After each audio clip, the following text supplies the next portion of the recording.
Sacramento is finalizing a trade to send De'Aaron Fox to the San Antonio Spurs in a multi-team trade that moves Chicago Bulls Zach LaVine to the Kings. I don't know.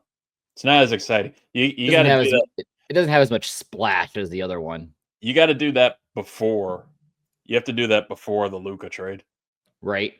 I guess real quickly, like I guess a good analogy with that one. It's like when you're playing horse and like you hit like some crazy, behind the back, off the wall, just a ridiculous 1 in a million shot, right? And everyone goes crazy, and then I go up and I do it like we already saw that. Okay, cool, you made it, man. You go up and you do like a really solid layup. Right. How did you react to the news this morning? Confused.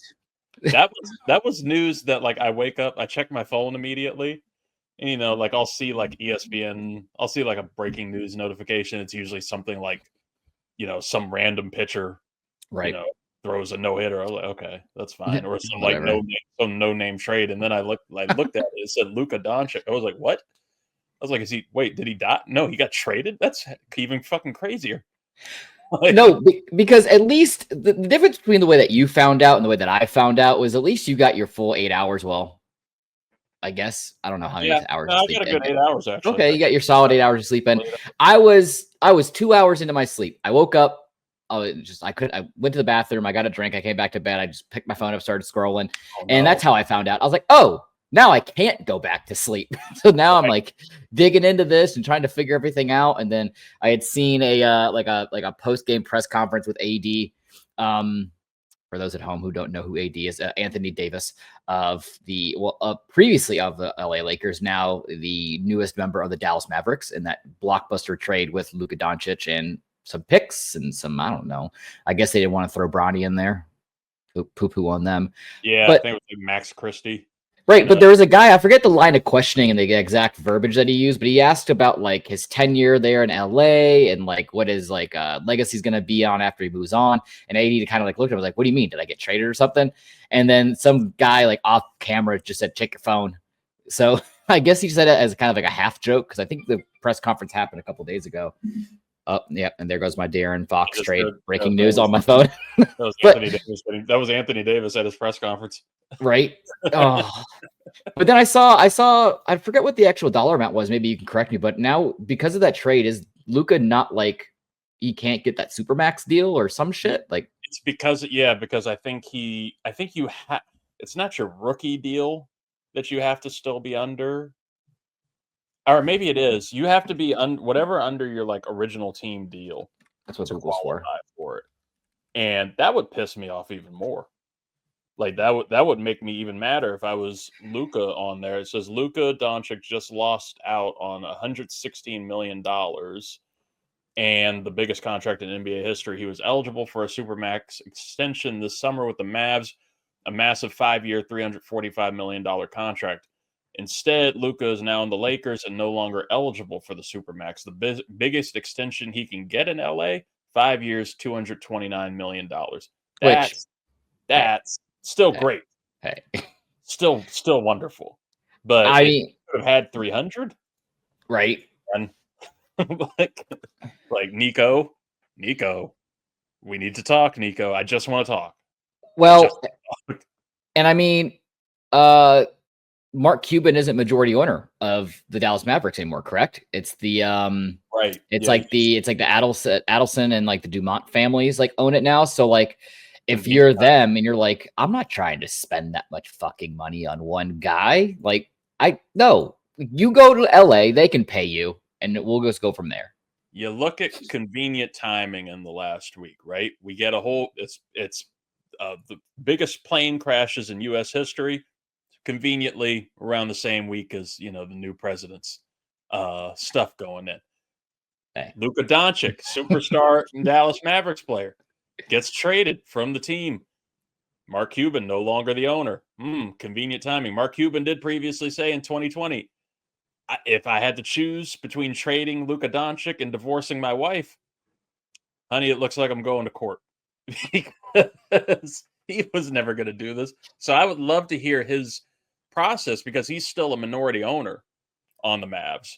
So I guess he just has to, I guess publicly he has to be okay with it and cool with it. And like, I get it. And we'll go over this more, ahead of Ricks versus Gricks with Luis is on here and stuff. But like, this is huge. This is one of the biggest trades I've ever seen in my life. And this is like for the Mavs, maybe short term, sure, this could be great.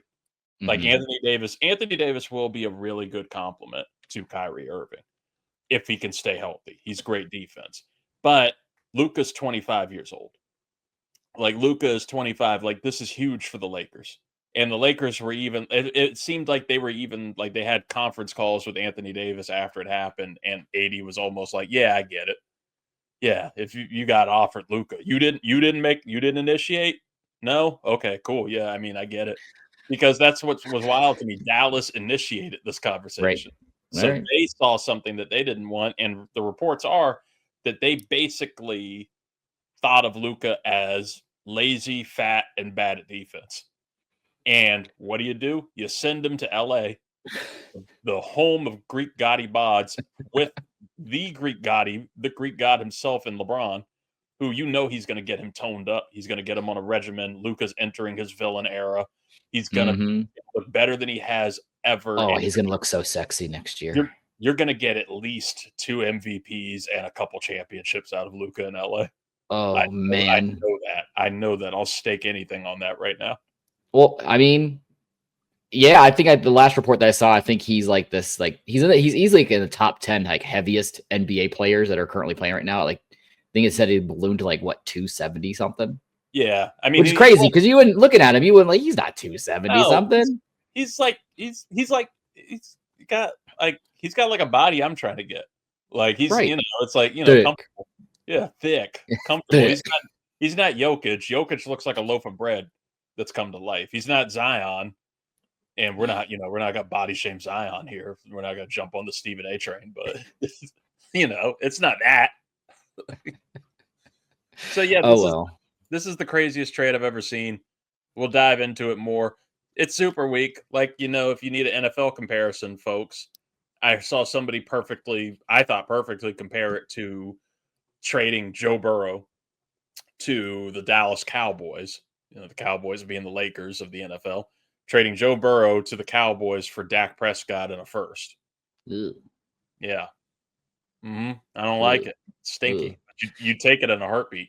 I mean, the only trade of this magnitude, well, I guess not so much because this player didn't really pan out to being anything, but the Browns, Texans, 3 firsts and a whole bunch of crap. It was 3 firsts, 2 fourths, and a third, I think, for Deshaun Watson. And Deshaun Watson took that money. I mean, even like that trade was so insane. It was even more outlandish than the trade that Kevin Costner made in draft day. Like it was just like even Hollywood couldn't even think that one up, but yet the Cleveland Browns did, which is wild to me. Well, yeah, because I'm trying to think. I'm sure this will be a good top 5 for the future. Top 5 biggest trade steals in sports history, because I'm trying to think of what's a bigger steal for the Lakers. Was it this or them getting Pau Gasol and trading Kwame Brown for him? Like that's a good steal. Like this has worked well for the Lakers in the past. Yeah, I mean that would be a very interesting top 5. I mean, maybe the draft day trade with the Lakers and the Hornets for Vlad Divac and Kobe. Oh yeah. I mean, that's a huge one that had a lot of implications, or even like the Pau Gasol trade when he came over from Memphis. I think it was still Memphis in 2008. Yeah, it was Memphis, the Grizzlies, for like Kwame Brown and like and the rights to his brother and like 2 first-round picks and shit. Kwame Brown was involved in a lot. Right. I mean, we can get lost in the weeds with this, but I mean, Randy Moss for a 4th-round pick. Well, what gets me too is that, like, if you were initiating this trade for Luka, if you're Dallas and you're asking for the house, you're wanting to get rid of him, why not make that public knowledge? Like, why not make that public? And like, you only have like a little bit till the deadline, right? It's not like more out of him. He's already been like slacking his ass off on the court. If you watch his lazy play, at that point, you just find more suitors. you would have had the biggest bidding war in sports history. They would have gotten a haul for him. Instead, you get Anthony Davis and Max Christie. Send him to Orlando. You get a bunch of guys who get this guy going. Happy Chinooka. That's the wrong one.